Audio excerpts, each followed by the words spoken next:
견경회 2592회 마이너스 2592회 시작하겠습니다.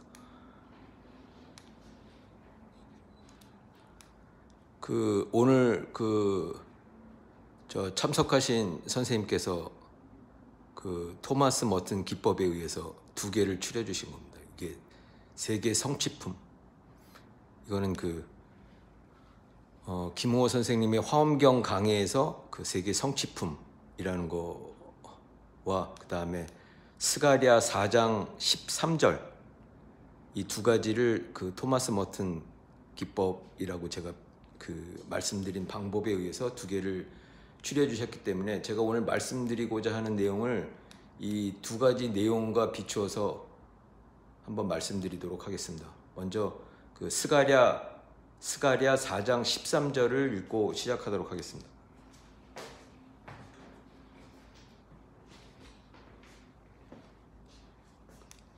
스가랴 4장 13절입니다.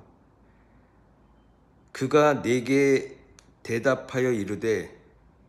네가 이것이 무엇인지 알지 못하느냐 하는지라 내가 대답하되 내 주여 알지 못하나이나 하니. 다시 한번 읽도록 하겠습니다. 스가랴 4장 13절입니다.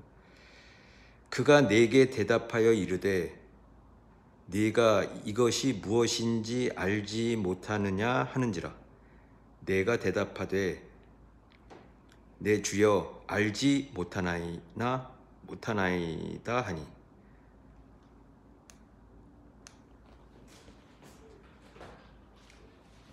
세계 성취품이라고 하는 것은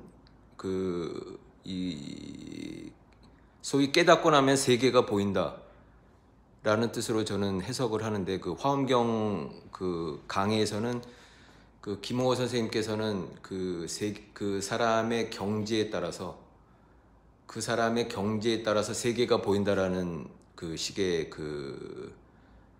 해설도 해주신 내용이 써져 있습니다만, 이게 여기 오늘 제가 말씀드리고자 했었던 견경이라고 하는 거하고는 조금 다른 뜻의 해설이시라고 저는 생각을 하는데, 경경의 경은 이제 거울 경자나 이제 경전을 그냥 거울 보듯이 보자는 의미에서 말씀드린 부분도 있고, 경전을 보자, 그냥 단순히 보자라는 뜻에서 경경회라는 말씀을 드린 적도 있지만, 이게 사실은 견경이라는 말이 서산대사가 했었던 말 중에 견경 불기심이라고 하나요? 그러니까 경계를 보면 마음을 일으키지 말라라는 뜻으로 그렇게 말씀을 하셨는데, 그런 의미에서 보면 오늘 세계 성취품하고는 일맥상통하는 부분이 있으리라고 생각을 합니다. 그러니까 경계를 보면, 그러니까 그 사람 경지에 따라서 어느 수준인가에 따라서 그 세계가 보인다 라는 말씀을 드리고 싶은데, 여기 18이라는 숫자를 써져 있었는데, 이거는 이제 부처님한테 제자가 와서 뭐를 여쭈니까 부처님께서 18가지에 대해서 말씀을 하셨는데, 18가지라고 하면 뭐냐면 이게 어떤 의미에서는 보는 사람 관점에 따라서는 제 경지에 따라서는 이게 사실은 욕으로 들리는 말씀이라고 생각을 하는데, 이 18이라는 숫자가 뭐냐면은 이제 육근, 그러니까 안이 비설 신의, 그다음에 색성양 미촉법, 그다음에 안이 비설 시의의 식자를 따라서 이제 뒤에다 붙여서 안식, 이식, 뭐 이렇게 안이 비설 신의의 식자를 또 붙여서 또 6가지를 만드셔서 도합 18가지에 대해서 그냥 쉬어라, 18가지, 그러니까 보는 거, 듣는 거, 뭐 냄새 맡는 거, 이런 것들 모든 것을 다 쉬어라라는 뜻으로 부처님께서 말씀하신 거로 생각을 하는데, 그러니까 이게 제가 자공법공이라고 썼는데, 이거는 타너스님께서도 유명하게 이제 여러 가지로 말씀하신 것 중에서 아공, 저는 아공 대신 자공이라고 썼고, 그 다음에 타너스님께서 말씀하신 것 중에서 법공, 그러니까 내가 비어있다라는 뜻의 아공을 말씀하신 거고, 그 다음에 법 그 자체도 비어있다라는 식으로 이제 법공을 말씀하신 거라고 생각을 하는데, 자공 법공이라고 제가 쓴 거는 그 지난주에 그 군대 간 그 군대를 5월 18일 날 그 입대하는 분한테서 제가 그 선생님한테서 제가 뭐 인사 말씀을 그 제 휴대폰으로 그 일본어로 이렇게 보내온 게 있었습니다. 근데 이제 일반적으로 그분이 그 일본어가 편하기 때문에, 그러니까 그 한 그 평생이라고 해봤자 뭐 26~27년 정도의 기간 동안에 한국에서는 11개월밖에 지내지 않았기 때문에 한국어가 굉장히 불편하신 분이시죠. 근데 이제 국적은 한국 국적을 유지하고 있으신 분이었지만 어쩔 수 없이라고 말씀드린 거는 이제 그 한국 국적을 유지하기 위해서는 군대를 가지 않으면 여러 가지 규제라든지 그런 게 심한 게 있어가지고 군대를 그 가야겠다는 그 입장이셨는데, 근데 사실은 제가 이분의 한국군 입대를 제가 뭐 강력하게 뭐 그 만류를 한 사람 입장에서, 그러니까 굳이 한국에서 11개월 살았던 사람이 국적 자체가 그 한국이라는 것 자체로 군대를 가면 그 이제 언어의 문제도 있기 때문에 그 군대라고 하는 것은 뭐 군대 다녀오신 분들이나 안 다녀오신 분들이나 굉장히 그 위험한 무기들을 다루고, 그다음에 그 긴박한 그 훈련들이 있는 상황에서 언어를 제대로 알아듣지 못하면 사실 한국군이 그 약화될 수 있다라는 그 말도 안 되는 식의 제가 그 논리를 피면서 꼭 굳이 군대를 가서 한국군을 그렇게 약화시킬 이유가 있겠냐, 그 가지 마라. 그리고 이제 그분이 가장 편하셨던 언어가 이제 일본어였기 때문에, 근데 제가 그분하고 대화를 해본 바로는 일본어가 가장 그 불편하지 않았기 때문에 아마 저한테 일본어로 그런 그 군대 가기 전날 아마 저한테 인사를 했던 것 같은데, 근데 물론 이제 이렇게 보는 사람 관점에 따라서는 그 국가를 위해서 11개월밖에 살지는 않았지만 군대를 감으로써 애국하는 길이다라고 이야기하시는 분들이 그 대부분 많으시리라고 생각을 합니다만, 보는 관점에 따라서는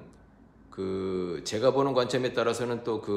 그분의 그 선생님의 아버님께서 또 강력하게 그 애국자라고 할까요? 아니면 꼭 군대를 한국 국적을 갖고 있는 이상 꼭 군대를 가야 한다는 입장이셨기 때문에 해외에 계신 그 선생님을 이제 거의 강제로 이제 국내에 부르셔서 군대에 보냈었던 그런 그 내력이라고 할까나 그 내용을 알고 있기 때문에 제가 더 사실은 반대했었는데, 제가 그분한테 그분이 저한테 이제 인사말로 보내주신 군대 입대 전날 저한테 하신 말씀이 잘 기억은 안 납니다만, 하여튼 그 안부 인사식으로 이제 잘 다녀오겠다라는 말씀을 하신 것 같은데, 저는 이제 그분한테 이런 그 답문자를 보내드렸습니다. 한자어로 일본어로 답하면서 자공과 법공을 깨닫는 시기라고 해야 되나요? 그러니까 그 시기를 군대를 통해서 그러니까 스스로가 비어있다. 그러니까 아공이라고 하면 아자를 쓰면 나자를 쓰게 되면 사실 이렇게 육체의 나의 뜻도 있지만 이제 진화의 뜻에서 이야기하는 나라는 것도 있기 때문에, 저는 그냥 스스로 자자를 써서 스스로 공하다는 것과 그 다음에 이제 그런 모든 법들이 그러니까 불법에서 얘기하는, 불교에서 얘기하는 부처님의 법이라는 것 그 자체도 사실은 불법 그 자체도 버려야 되는 것이기 때문에 법공이라는 식으로 저는 이제 제 스스로 만들어서 쓰고 있습니다만, 그러니까 타노 스님께서 얘기하시는, 불교에서 얘기하시는 그 법공하고 다를 수도 있겠고, 조금 통하는 부분이 있을 수도 있겠으나 저는 이제 그분한테 제 경험상, 제 경험이라고 하는 것은 군대는 제가 그 햇수로 그 4년을 갔다 왔는데, 저는 1988년도 그 88 꿈나무라는 이야기를 들어가면서 1988년도 11월에 군에 입대해서 그 1991년 5월에 군대에서 이제 나왔기 때문에 햇수로 4년간 보내면서 그 기억들이 제가 이제 그 불필요하다. 그 군대라는 그 기간이 사실 인간을 자유에서 묶어놓은 것도 있지만 그 굉장히 불필요한 시간이었다라는 그 뼈저린 제 스스로의 경험에 의해서 그 뭐 자공과 법공을 깨닫는 시기가 됐으면 좋겠다라고 그분의 그 선생님한테 제가 그 문자를 말씀을 드렸는데, 이것도 사실은 이제 그 사람의 경지에 따라서, 경지라고 말씀드린 거는 이제 그 화엄경에서 김홍호 선생님께서 말씀하신 세계 성취품에서 나오는 그 세계라고 하는 것이 그 사람 경지에 따라서 세계가 보이는 거기 때문에 어떤 세계를 경험하느냐는 그 사람 오로지 경지에 따라서 그 세계를 경험하기 때문에 뭐 이런 말씀을 드렸고, 제 수준의 경지에서는 군대라고 하는 것이 그냥 스스로가 공하고 그 모든 법이 공하다라는 것을 깨닫는 시간 이외에는 사실은 아무런 필요라고 말씀드리면 좀 표현이 어떨지 모르겠습니다만 그 스스로 필요 없는 시간이었다.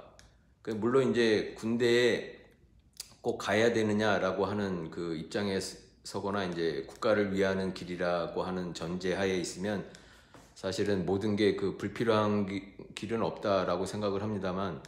어쨌든 지난주에는 5월 18일 날 군대에 입대하는 그분께 제가 자공과 법공을 체험하는, 깨닫는 시기가 되었으면 좋겠다라는 식으로 문자를 보낸 것으로 기억을 합니다. 근데 오늘 이제 화엄경 강의에서 김홍호 선생님께서 저희들한테 말씀드리는 것은 저는 이 세계를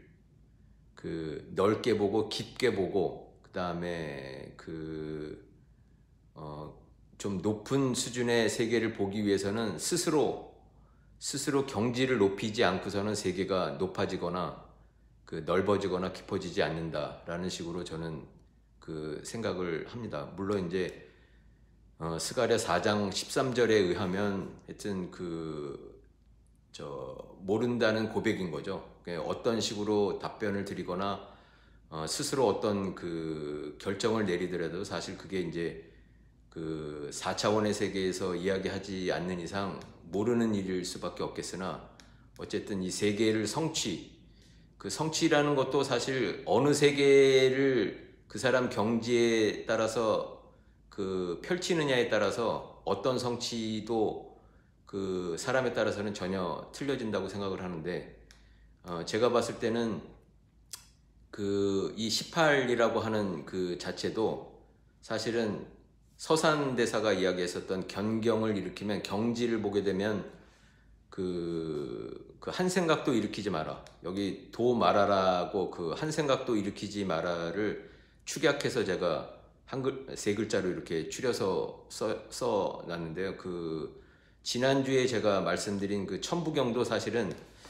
한자가 81자로 이렇게 쭉 나열되어 있지만 그걸 어떻게 끊어서 읽느냐에 따라서 전혀 해석이 달라집니다. 그러니까 어떻게 끊어서 읽느냐는 사실 그 사람 경지에 따라서, 그 사람의 경지에 따라서 어떤 세계로 그거를 펼쳐서 읽느냐가 전혀 달라지기 때문에 저는 한 생각도 말아라는 한글이지만 이제 끊어서 읽으면 한 생각이라고 하는 거는 천부경에서 나왔던 한일자의 한 생각이고, 그거를 이제 보는 사람 입장에서는 이제 한 생각 하나라고 하는 것이 원래 무국에서 나왔다. 그래서 무국이 태극이 되고 태극이 뭐 황극이 된다라는 그 사람들 경지에서 보면 사실은 세계라고 하는 것이 그 사람들 입장과 경지에 따라서 펼쳐지기 때문에 그렇게 생각하는 사람들이 성취해야 될 거는 또 사실 그 세계에 따라서 그 사람이 펼쳐진 세계에 따라서 전혀 틀려진다라고 생각을 합니다. 그러니까 한 생각도 일으키지 말라고 해서 그 사실 그 한 생각이라고 하는 것이 하나라고 하는 것이 그 무국에서 나왔기 때문에 그 무의 세계로 다시 돌아가야 된다라고 하는 입장에서 보면 사실 그 힌두교적인 입장이 많이 그 표현될 수밖에 없기 때문에 그 어떤 의미에서는 모든 세상을 다 버리고 모든 세상이라고 하는 것은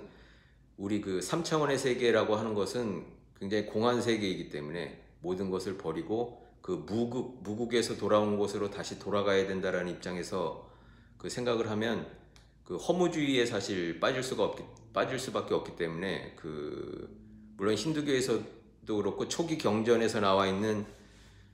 초기 불교라고 하는 것에 이제 또 심취하게 되면은 사실 그 대승불교에서 설한 그 내용들을 다 그 간과할 수밖에 없고 무시할 수밖에 없는 그런 현상이 일어나기 때문에 저는 이게 굉장히 그 보는 사람 경지에 따라서 그 세계가 펼쳐지고는 하는데 그 사람이 보는 그 사람 경지가 만약에 쉽게 말씀드려서 돈이라고 하는 그 물질적인 욕망을 그 사람이 그 갖고 그 경지를 이루기 위해서 최선을 평생을 다해서 이루면 그 다 하면 물론 이제 높은 경제에 그 사람 입장에서 높은 경제에 이르게 되면은 많은 돈을 모을 수도 있겠으나 그게 그 돈 자체가 이제 그 좋거나 나쁘거나 그런 것이 아니라 그 돈을 모은다고 하는 것이 그 사람 욕심을 위해서 모은다고 하면은 사실 그 불교에서 얘기하는 경계를 받기 때문에 그 돈이라는 물욕을 받기 때문에 그 무력에 대한 경계는 바로 그 한 생각도 일으키지 말아야 되는 범위에 속하지만 만약에 그 사람이 돈을 벌어야겠다라고 하는 것이 욕심이 아니라 어떤 원을 세워서 그 원이라고 하는 것은 그 원과 욕심이라고 하는 것은 전혀 그 다른 범위에 속하기 때문에 주변에 그 무릇 그 중생들이나 그 이제 주변 그 어려운 이웃들을 위해서 본인이 굉장히 곤란한 그 삶을 살았기 때문에 그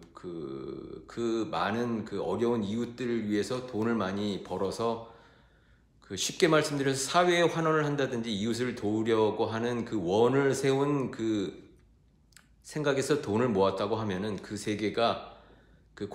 과연 그 세계라고 하는 것이 그 경지가 욕심에 의해서 이루어진 경지도 아니고 재물욕에 의해서 이루어진 그 사람만의 그 세계가 아니기 때문에 그 커다란 그 성취할 수 있는 그 것들이 나온 결과가 과연 그 한 생각도 일으키지 말라는 그 한 생각에 포함될까라고 하는 것은 다시 한번 생각해 봐야 된다고 생각을 합니다. 그래서 제가 이게 한 생각도 마라. 근데 도자를 이제 한자로 보면 이제 길도자라고 할 수가 있겠고, 그 다음에 노자가 얘기한 그 도를 도라고 하면은 도가 이미 아니듯이, 그런 의미에서 마라라고 하는 것을 여기다가 그 제가 가지고 왔는데, 이것도 물론 이제 저의 그 자의적인 해석에 따라서 가지고 온 건데, 그 도라고 하지 마라라는 뜻에서 도와 마라를 그 추려서 한 생각도 하지 마라에 도와 마라를 가지고 와서 이렇게 써놨는데, 이게 이제 부처님께서 말씀하신 18가지 버려야 되는, 그러니까 쉬어야 되는 것에 대해서 그 말씀하신 내용과도 일맥상통한다고 생각을 합니다. 이거를 좀 더 자세히 말씀드리면 부처님한테 이제 제자 한 분이 이제 꽃을 2개를 이제 양쪽 손에 가지고 오시면서 저 부처님한테 오니까 그 부처님이 그 내려놔라라고 말씀하셨다고 그러죠. 그러니까 이분이 한쪽 손에 들고 있던 꽃을 내려놨더니 이제 그럼에도 불구하고 이제 그 부처님께서 또 내려놔라라고 얘기를 하시니까 마지막 손에 들고 있었던 그 꽃도 내려놨더니 그리고도 또 내려놔라라고 말씀하셨다고 합니다. 근데 그 제자가 생각했을 때는 무엇을 내려놔라고 해야 되는지 이제 깊이 있게 생각했으리라고 생각을 하는데, 그 부처님께서 얘기하시는 거는 아까 말씀드린 바와 같이 아니 비설신 의, 그 의가 뜻의자라고 이야기할 수도 있고 그 마음으로 그 표현해서 그 의자라고 그 생각할 수도 있는데, 이거를 좀 더 그 쉽게 전달 드리고 싶어서 제가 말씀드리고 싶은 거는, 이제 육조 해능이 어느 날 이제 그 절에서 지나가다가 이제 스님 두 분이 이제 그 싸우고 있었다고 하죠. 이제 깃발을 보고, 그 유명한 그 깃발 이야기 있는데, 깃발을 보고 한 스님은 그 깃발이 바람에 펄럭이는 거를 보고 저게 그 깃발이 흔들린다, 한 스님은 깃발이 흔들린다라고 이야기를 하고, 어떤 스님은 깃발이 흔들리는 것이 아니라 바람이 흔들린다 라고 이야기를 하고 서로 싸우다가 육조 해능이 그 지나가니까 육조 해능에게 그 물어봤다고 하죠. 이제 어느 쪽이 맞는 이야기냐 그랬더니, 이제 육조 해능은 그 두 분 스님한테 이야기를 한 것이, 깃발이 흔들린 것도 아니고 그 바람이 흔들린 것도 아니고 그대들의 마음이 흔들렸다. 그 마음 경계를, 그러니까 그 어떤 의미에서 아니 비설신 의에서 의의 경계, 그러니까 그 마음의 경계가 흔들렸다라는 식으로 말씀을 하신 것으로 유명한 이야기가 있습니다. 근데 이제 김호 선생님의 예전에 책 제목이 생각 없는 생각이었는데, 과연 생각 없는 생각이었다라고 하더라도 생각 없는 생각 그 자체도 그 생각 그 자체도 그 일으키지 말아야 되는 부분이 있는지에 대해서는 그 여러 가지로 저 해석들이 다를 수가 있습니다. 예를 들어서 그 불교에서 주로 이야기하는 그 화두라는 표현이, 이게 두자가 머리 두자이기 때문에 생각을 일으키는 순간 그 생각 이전의 생각, 제일 머리, 어떤 생각이 일어날 때 제일 머리에 대한 생각을 또 하지 마라. 그러니까 생각 일어나기 전의 생각을 몰두하라는 의미에서 화두라고 이야기할 수도 있고, 사실은 이런 생각 자체를 일으키는 순간, 그러니까 한 생각을 일으키는 순간 그게 화두가 아니라 화미. 그러니까 제일 그 말의 처음이 아니라 말의 그 끝이 되기 때문에, 그러니까 이러한 어떤 그 생각 없는 생각이라고 할지라도 그것 또한 이제 생각이라고 하면은 그 자체를 일으키는 것 자체로 이미 화두를 생각하는 것이 아니라 화미가 되어버리기 때문에, 그러니까 말이 일어나기 전의 것을 몰두하는 것이 아니라 이미 생각이 이미 일어났기 때문에, 한 생각이 일어났기 때문에 그것은 화미에 불과하고,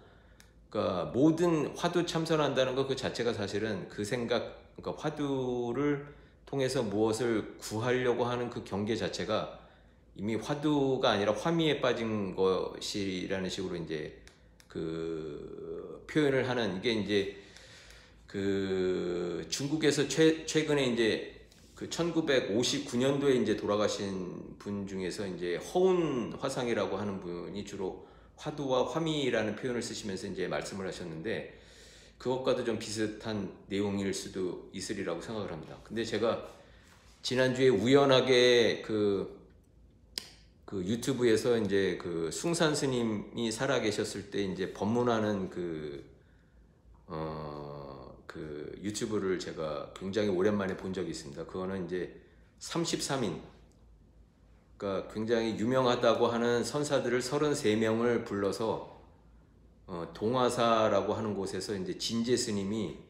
그 대법회를 이제 여는 그 곳에서 이제 설법하신 내용이 나와 있는데, 이게 이제 33인이라고 하는 거는 이제 유명한 분들을 33분 불러서 그 진제 스님께서 그 설법을 한번 이제 듣게 하는 그런 이제 그 행사였었는데, 근데 이제 진제 스님이라고 하는 분은 이제 유명하신 그 분이시기도 한데, 혹시 진제 스님이라고 들어보셨나요? 그 진제 스님이 우리나라 지금 그 종정 스님입니다. 조계종의 종정 스님인데, 그 북송담 남진제라고 해서 북쪽에는 송담 스님이 깨우치셨고 남쪽에는 이제 진제 스님이 깨우쳤다라고 하는 그 말들이 이제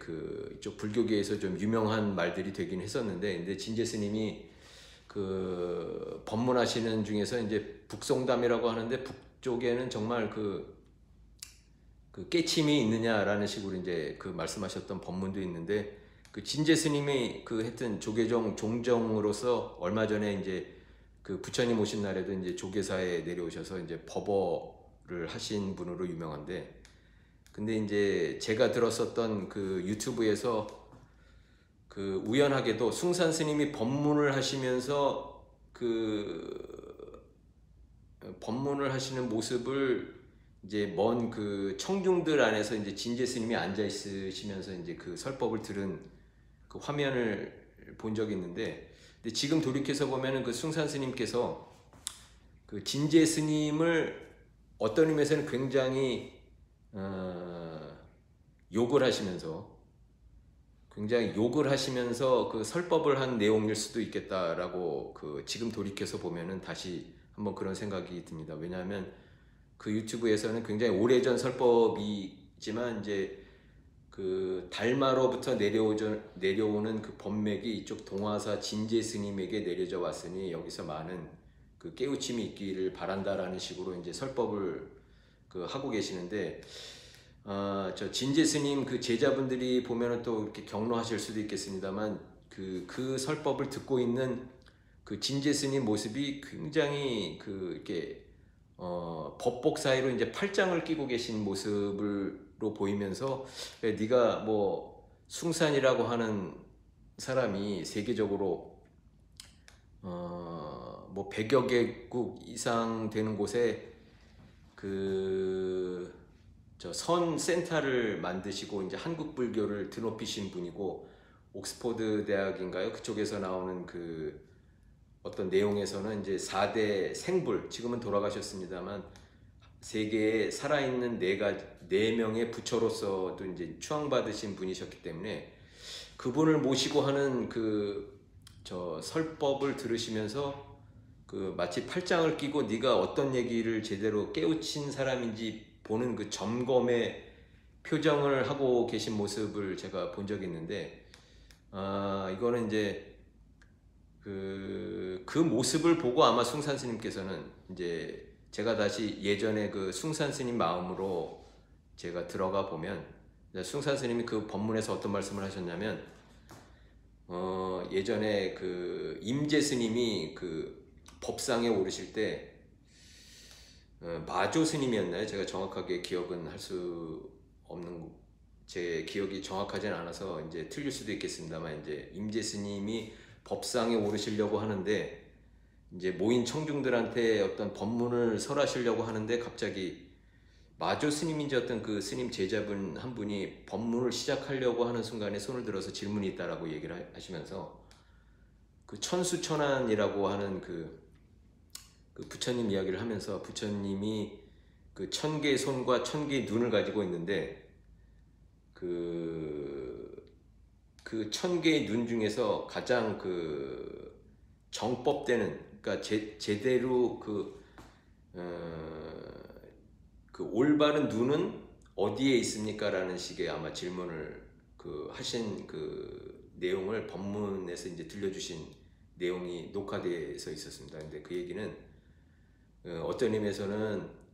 그 앉아서 그 팔짱 끼고 네가 어떤 얘기를 하나 보자, 오늘 너의 경계를 한번 보겠다, 네 경계, 네 수준, 네 세계, 네가 이제 나름 성취했다고 하는 세계에 대해서 내가 한번 보고 평가하겠다라고 그 팔짱을 끼고 그 어떤 의미에서는 거만하게 앉아 계신 분한테 던지는 그 선의 세계, 그러니까 어떤 의미에서는 그분이 그 깨우침을 전해주기 위해서, 숭산 스님께서 그 깨우침을 전해주시기 위해서 던진 그 사례였다라고 생각을 합니다. 근데 이제 그 임재 스님이 그 법상에서 법을 설하려고 하는 순간에 마조 스님인지 하여튼 그 제자 스님이 가서 그런 질문을 했을 때 그 임재 스님이 머뭇거리시는 순간에 멱살을 잡히고 이제 법상 밑으로 끌려 나오셔서,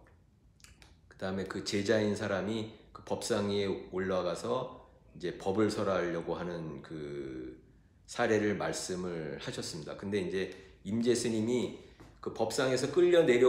오는 순간에 나름 이제 그 경지가, 그분의 경지가 한 단계 높은 경지, 한 단계 높은 그 세계를 보는 경지로 그분이 성취되셔서 어떤 깨우침을 받게 되셔서 그분 그 자기를 그렇게 그 법상 밑으로 그 던져 버린 그 자기의 제자 앞에서 공손히 이제 합장하면서 그 뭐 건강하십니까? 라는 식의 그 표현을 썼다는 그 사례를 그 이야기하고 있습니다. 근데 이제 그 건강하십니까? 라는 식의 말씀을 하면서 합장을 하는 순간에 또 그 제자가 앞에서 머뭇거리자 다시 멱살을 잡고 내려오게 하면서 임재 스님이 법을 설했다는 그 사례를 이야기를 했습니다. 근데 여기서 얘기하는 한 생각도 일으키지 마라. 법문이라고 저는 생각합니다. 그때 그 임재 스님의 사례를 이야기한 것은 그 숭산 스님 마음속으로 지금 다시 돌이켜서 들어가면 그 이 사람이 오늘 나한테 어떤 그 사람이 뭐 오늘 무슨 어떤 그 설법을 한다고 하는데 이 사람 경지가 어떤 경지에 있을까라는 그 한 생각 자체도 하지 말고 그 오늘 스가랴 4장 13절에서 얘기하는 오로지 내 주여 저는 모르겠다라고 하는 그 일념으로, 그러니까 가장 겸허하고 겸손된 마음으로 그분을 통해서 그 임재라고 하는 분이 법상에 올라가서 이야기하려는 순간 이 스가랴 4장 13절의 마음으로 가장 겸손하고 겸손된 마음으로 그 오늘 이 자리에서 그 어떤 그 하나님이든 어떤 그 절대적인 세계에서 나에게 전하려고 하는 그 메시지가 그 도달할 거라고 하는 그 기대감 속에서 오로지 나는 모르겠다라는 고백을 하면서 들어야지 그 사람의 경지도 높아지고 그 사람이 보는 세계도 높아지고 그 사람이 성취하려고 하는 그 내용 자체도 그 일생을 통해서 전혀 그 바뀌어지는 이야기를 그 하고 계시는 거라고 생각을 합니다. 근데 어쨌든 그때 그 숭산 스님께서 그 법문을 하시고 나서 그 진제 스님께서 그 숭산 스님이 그 법문을 하시고 굉장히 많은 시간이 흘렀다고 생각을 하는데 그때 그 거만한 모습의 진제 스님을 통해서 어떤 그 깨우침이 있어서 그 진제 스님의 경계가 높아지고 그분이 바라보는 세계가 넓어지고 깊어져서 지금 우리나라 사실은 그 종정에 오르지 않았나라고 어떤 의미에서는 저는 생각을 합니다. 그래서 그 당시에는 물론 이제 종정이지 않으신 분이 앉아 계셨고, 근데 세계적으로 가장 유명하신 그 숭산 스님이 오셔서 그 달마로부터 내려오는 그 법맥이 이쪽 그 동화사의 진제에게 와 있으니 여러분들이 많은 그 깨우침을 얻기 바란다라고 이야기하는 것 그 자체가 본인이 와 있다라는 그 이야기로도 사실은 들을 수밖에 없다라고 생각을 합니다. 그러니까 한 생각도 일으키지 마라라고 했지만 그 한 생각을 일으키는 그 전 단계에 그 어떤 궁극적인 그 경지에 사람이 와서 이야기를 하고 있으니 이 법을 전해서 그 받기를 바란다라는 그 애절한 마음을 사실은 하셨다라고 생각을 하는데, 근데 우연하게도 그 화면 속에서 또 비춰진 그 스님들 두 분이 계셨는데 이제 외국 분들 두 분이셨는데 한 분은 그 숭산 스님의 그 법맥을 그 이으신 분으로 한 분은 제가 기억을 하는데 그분이 아니실 수도 있겠습니다만 어쨌든 그 또 한 그 저 외국인 스님 두 분이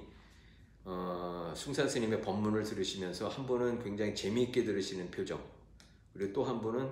그 심각하게 이렇게 잘 깊이 있게 들으시려고 하는 표정, 그 다음에 이제 진제 스님의 사실상 그 팔짱을 끼고 아주 거만하게 바라보는 그 세 분의 모습을 보면서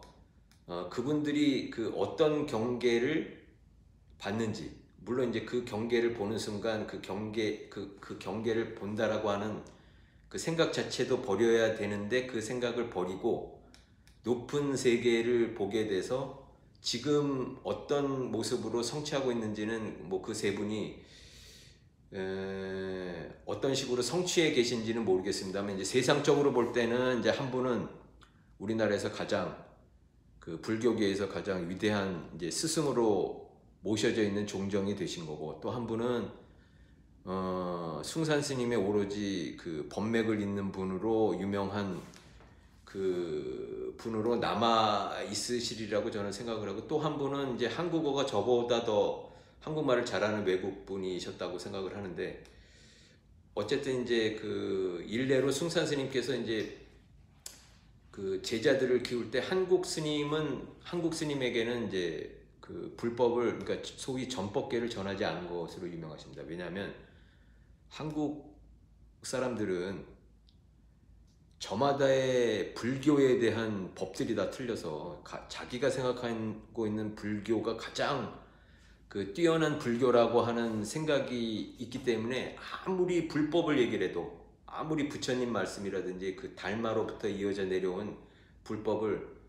자기가 깨우친 법을 이야기하더라도 아무도 제대로 듣지 않는다.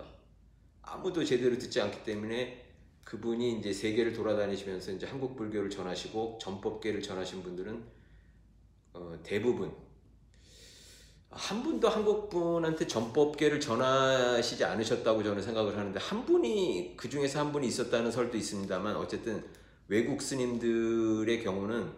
한국 불교라든지 그 불법을 이야기를 하면 그것 자체를 바로 받아들이기 때문에, 그 도화지에, 흰 도화지에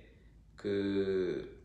불법을 전하는 그대로 그림을 그리기 때문에 전법계를 전할 수가 있으나, 한국 사람들은 하여튼 그 어떤 의미에서는 그 당시에 진제 스님이 팔짱을 끼고 그 숭산 스님의 법어를 듣는 모습하고 사실은 비슷할 수도 있겠으나, 어쨌든 누군가가 이야기를 하면 하여튼 그 경계를 바라보면서 자신의 경지에 따라서 그 사람의 세계를 평화하기 때문에, 화엄경 강의에서도 이제 김홍호 선생님이 이 세계 성취품에 대한, 화엄경의 세계 성취품에 대한 말씀을 하시면서 저희들한테 전해주신 이야기는 경지를 높여라, 경지를 높여라, 경지를 최대한 높여서 그 경지에서 세계를 바라보기를 원하셨다라고 생각을 합니다. 그러니까 그 3차원의 세계에 갇혀 있는 동안 모든 것이 허망하다는 것을 보는 순간, 그 허망하다는 것을 보는 순간 이제 그 자체로 이제 극강경에서는 바로 열애라고, 이제 부처님이라고 이야기를 해서 그게 바로 도라고 얘기를 해서 거기에 머물게 되면 사실 더 이상의 그 높은 경지나 높은 세계를 그 볼 수 없으리라고 생각을 합니다. 근데 이거는 쉽게 말씀드리면, 이제 어떤 아들이,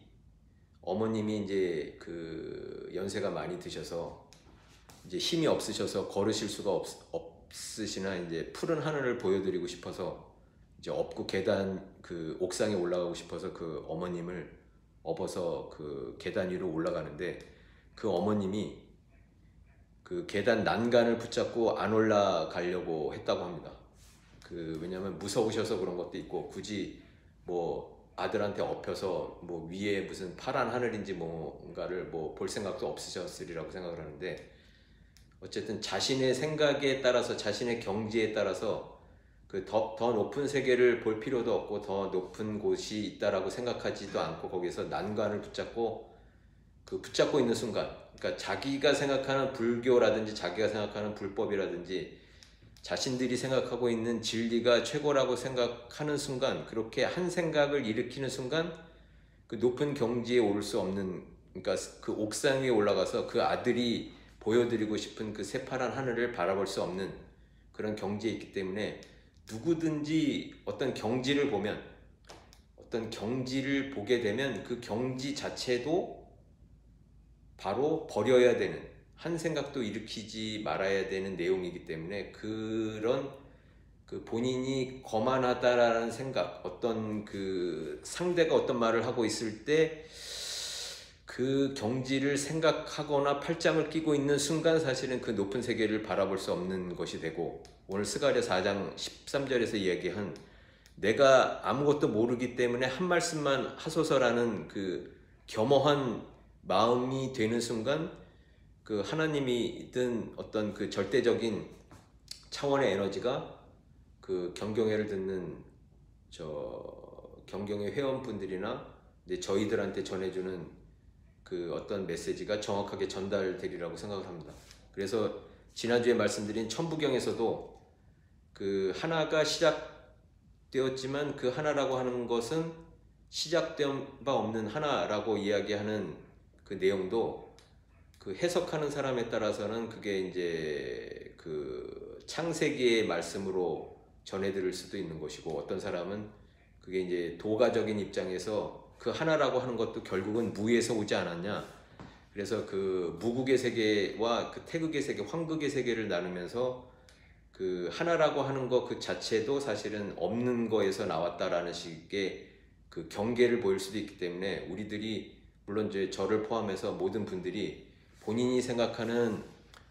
그 어떤 진리라고 하는 것 자체도 공함을 알고, 그 공함 자체도 공하다는 그 자체 하나도 일으키지 말게 되면, 그러니까 생각과 생각 사이에 생각 없는 생각을 보게 되면 그것이 곧 그 화두 이전의 것이 된다, 이렇게 제가 말씀드리고 싶습니다. 그러니까 지금 불교계에서 얘기하는 그 불교계 그 스님들이나 이제 불교 그 교인들이 이 강의를 또 보시면 굉장히 분노하실 수도 있겠습니다만, 이제 화두라고 하는 그 자체, 화두 참선하는 거 그 자체도 어쩔 수 없이, 그러니까 그 몸에 그 고름이 골마 있는 상태에서 어쩔 수 없이 그 고름 상태를 빼내기 위해서 침을 하나 찔러서 그 고름을 빼내야 되는 그 침이라고 생각하면 되고, 화두, 여러 가지 그 화두들이, 그러니까 여러 가지 그 잡다한 생각들이 많이 일어나는 그것을 없애기 위해서 그 어떤 한 생각을 그 전해주면서, 그러니까 부처가 뭐냐라고 물었을 때 그 똥막대기다 라는 식으로 그 이야기를 한 것 자체도, 그 다음에 이제 부처가 뭐냐라고 질문을 했을 때 뭐 삼서근이다 이렇게 이야기를 했었던 것 자체도 어떤 의미에서 어쩔 수 없이 그 상황을 만들어서, 그 하나의 생각을 만들어서 이게 어떻게 해서 그렇게 이야기를 했는가라는 것을 탐구하게 만드는 방편에 불과한 거지, 사실 이 화두라고 생각하는 순간 그것 또한 이제 생각이기 때문에 이미 화두라고 생각하는 순간 이게 화미가 되는 것이라고 생각을 합니다. 그러니까 이게 창세기에서 얘기한 하나님이라고 하는 것은 무에서 나온 것이 아니라 태초부터 있었던 그 하나라고 하는 그 생각 자체도 그 없애는 순간 이제 하나님을 만나는 경지, 그래서 그 하나님의 세계를 바라보고 이 한정되어 있는 세계이지만 여기에서 어떤 원을 세워서, 욕심이 아니라 그 어떤 크나큰 원을 세워서 그 성취하는 그 과정 속에서 이 세상에서 사는 동안 어떤 본인만의 그 성과물을 만들어낼 수 있으리라고 생각을 합니다. 그래서 뭐 장황하게 제가 말씀드렸습니다만, 그 오늘 여러 가지로 말씀드리고 싶었었던 내용이 있었는데, 사실 이제 오늘 오신 선생님께서 이 두 가지를 토마스 머튼 기법의 찍으심으로 인해서 이러한 그 말씀드리고자 하는 생각 자체도 사실은 하지 마라,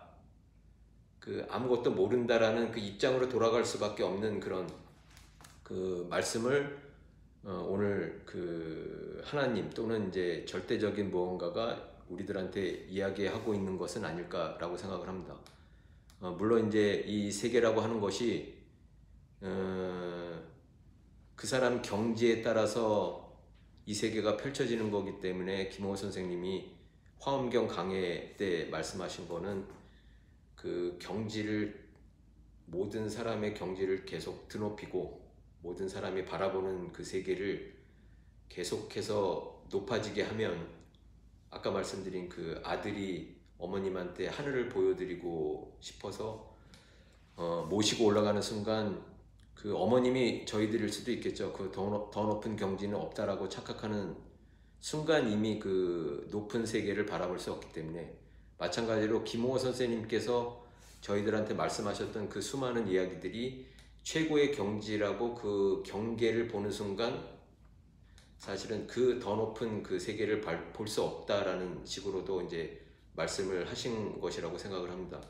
그래서 뭐 자공 법공에 대해서 말씀을 드리려다가 오늘 이제 세계 성취품이라든지 스가랴 4장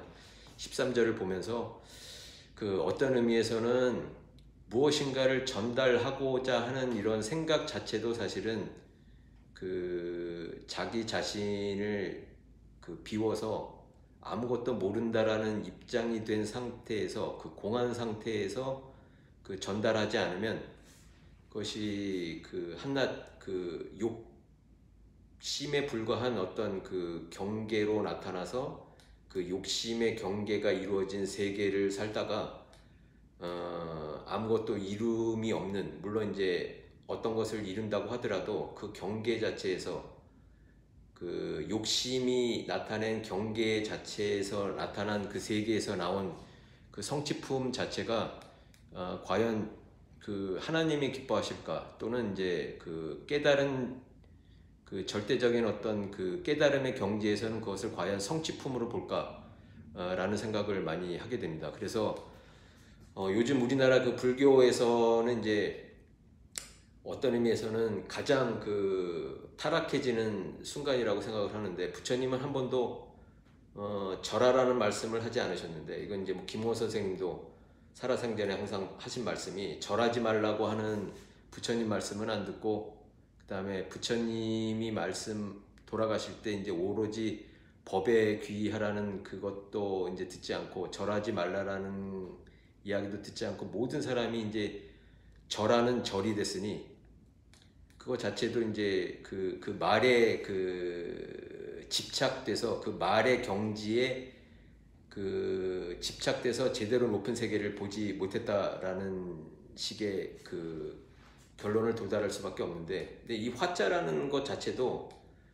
그 이런 화자, 한자에 이 화자가 나온 것도 사실 해서에서만 이 그 혀설자가 나온 그 화자가 나왔고, 그 전에 소전이라고 하는 곳인가요? 거기에 보면은 이 화자가 아니라, 이 오른쪽에 이 모습이 혀설자가 아니라 그 괄자가 써져 있습니다. 괄자. 그러니까 그런 것을 하지 말라라는 괄자가 있습니다. 이 뭐 입구자 위에 뭐 이런 식의 그 괄자가 있는데, 그게 이제 화자였었는데, 그러니까 말을 하지 말라가 말하다의 화자가 됐었다는 게 어떤 의미에서는 그 한 생각도 일으키지 말아야 되는데 화두가 되었듯이, 그 화두 자체도 일으키지 말아야 되는데 이 화두에 집착해서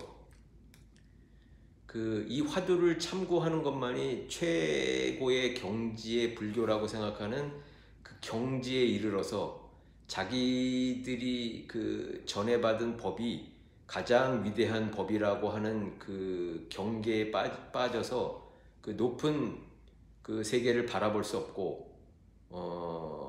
그 한낱 그 허망한 세계를 펼치면서 살 수밖에 없는 그 상황에 빠지기 때문에, 이 굉장히 조심해야 되는 그 뭐 불교도인들한테 제가 이제 물론 이제 저도 화두 참선이라든지 나름 이제 깊이 있는 참선은 하지는 않았지만, 이제 저도 나름 이제 참선을 해본 경험에 의하면 오로지 이게 절하지 말라고 하는데 절을 한 꼴이 된다. 화두를 참고한다는 것 그 자체도 그렇게 생각을 합니다. 그리고 제가 제일 처음에 그 참선했었던 날을 제가 지금 선명하게 기억을 하는데, 화계사의 그 국제선원이라는 곳에 있었습니다. 국제선원. 거기에 제가 이제 참선하러, 그때는 이제 제가 그 미국에서 생활을 마치고 한국에 들어왔을 때 이제 참선을 배우고자 이제 화계사에 가서 그 국제선원에서 이제 참선을 배웠는데, 우연하게도 그때 저한테 이제 참선을 가르쳐 주셨던 분이 한국 스님이 아니라 이제 외국 폴란드 스님이었습니다. 폴란드 스님이 저한테 좌선하는 방법, 그 다음에 참선하는 방법을 알려주시면서 그 참선을 하는 방법에 대해서 말씀을 해주셨고, 저는 그게 아마 이제 한국 스님이셨다든지 그랬으면 이제 제가 저 나름대로의 불교에 대한 해석이라든지 이런 논리가 있었기 때문에 잘 그 말씀을 제대로 듣지를 않았을 수도 있고, 저만의 참선의 세계에 빠졌을 수도 있겠으나, 어쨌든 그날은 우연하게도 폴란드 스님의 그 참선 방법에 대해서 제가 그대로 듣고, 태어나서 처음 나름 이제 참선이라는 것을 하는 것이었기 때문에 순수한 마음으로, 그러니까 스가랴 4장 13절의 마음이 되어서 나는 참선에 대해서 아무것도 모른다라고 하는 그 순수한 마음에 대해서 폴란드 스님이 이야기한 그 참선을 자세라든지 그 참선 방법에 따라서 앉아 있었는데, 참선이 끝나고 나서 옆에서 같이 참선을 하셨던 분이 지금 생각에 굉장히 젊으신 그 외국 여성분이셨는데 저한테 이제 물어보시더라고요. 어떻게 그렇게 그 미동도 없이 앉아 있을 수가 있느냐라는 식으로 깜짝 놀란 표현을 쓰시면서 저한테 그 말씀하신 적이 있습니다. 근데 제가 그때 어떤 경험을 했냐면, 생전 처음 참선이라고 할 수 있는 식의 어떤 참선을 하면서 앉아 있는데, 그 제 입에서 그 굉장히 그 기쁜 소리가 마치 나올 것 같은 그 심정으로 앉아 있는 그 자체가 너무나 그 기쁘다고 말씀드려야 되나? 그러니까 어떤 소위 마약을 한 대 그 맞은 심정이라고 해야 되나요? 그 굉장히 그 평온하고 더 이상의 그 자세가 없을 것 같은 생각이 들어서. 근데 이것도 이제 불교에서는 그 마에 빠진다라고 이야기를 하기도 합니다만, 옛날에 그 청화 스님이 40여 년간 장좌불화라고 해서 계속 앉아서 수행을 하니까 그 제자들이나 이제 다른 사람들이 물어봤다고 하죠. 이게 평생 그렇게 앉아서 계시는 게 편하시냐, 불편하지 않으시냐, 이렇게 말씀을 드렸더니 이제 청화 스님이 하신 말씀이, 나는 앉아 있는 것이 가장 그 평화롭고 그 편해서 앉아 있는 것이다 라는 말씀을 하신 적이 있습니다. 근데 그게 겪어보지 않은 분들은 그렇게 생각하실 수도 있겠습니다만, 제가 참선 처음 한 날 그 심정을 지금도 잊을 수 없는 게, 계속 앉아 있으면 평생이 아니라 아주 오랫동안 앉아 있을 정도의 그 평온한 마음에서 벗어나고 싶지 않은 그런 생각이 들더라고요. 그래서 제가 이 참선 경험을 하고 나서 이제 화계사의 국제선원이라는 곳에 이제 참선을 하러 이제 매주 갔었던 그 시기가 있었는데, 예전과 같은 그 경지에 이르고 싶어서 앉아서 너무나 평온하고 더 이상 잡생각도 일어나지 않고 오로지 그냥 기쁨, 소위 불교의 세계는 법열의 세계에 그냥 머무르고 싶어서 매주 찾아갔으나, 이게 희한하게도 단 한 번도 제가 첫날 경험한 그 참선의 경지를 한 번도 느껴본 적이 없습니다. 그래서 항상 가서 앉아 있으면 다리가 아프고, 그 다음 주부터는 다리가 아프고 허리가 아프고 별의별 생각들이 다 들고, 온갖 경지를 다 보면서 느끼면서 예전에 법열의 경지라고 할 수 있는 그게 착각이었다고 하더라도 그 경지를 다시 보고 싶었으나, 단 한 번도 제가 첫날 경지에 좌선 틀고 앉아서 참선에 하는 그 상태의 경지에 한 번도 든 적이 없는 것이, 오히려 오늘의 스가랴 4장 13절에서 하시는 말씀이 답을 저한테 또는 저희들한테 해주시는 거라고 저는 생각을 합니다. 어쨌든 이 스가랴 4장 13절에 대한 마음을 이루지 못하면, 이 마음으로 이루지 못하면 어떤 경계를 보더라도, 한 생각도 일으키지 않더라고 하더라도 그것이 이야기하는 경지가 궁극적인 세계일 수도 없고, 김홍호 선생님께서 말씀하신 높은 세계의 높은 수준의 경지의 성취품이 될 수도 없다라는 생각을 합니다. 그래서 오늘 견경의 강의는 스가랴 4장 13절의 말씀을 다시 한번 들으면서 마치도록 하겠습니다. 스가랴 4장 13절 말씀입니다. 그가 내게 대답하여 이르되, 내가 이것이 무엇인지 알지 못하느냐 하는지라. 내가 대답하되, 내 주여 알지 못하나이다 하니. 이상으로 견경의 2592회 마이너스 2592회 견경회를 마치도록 하겠습니다. 감사합니다.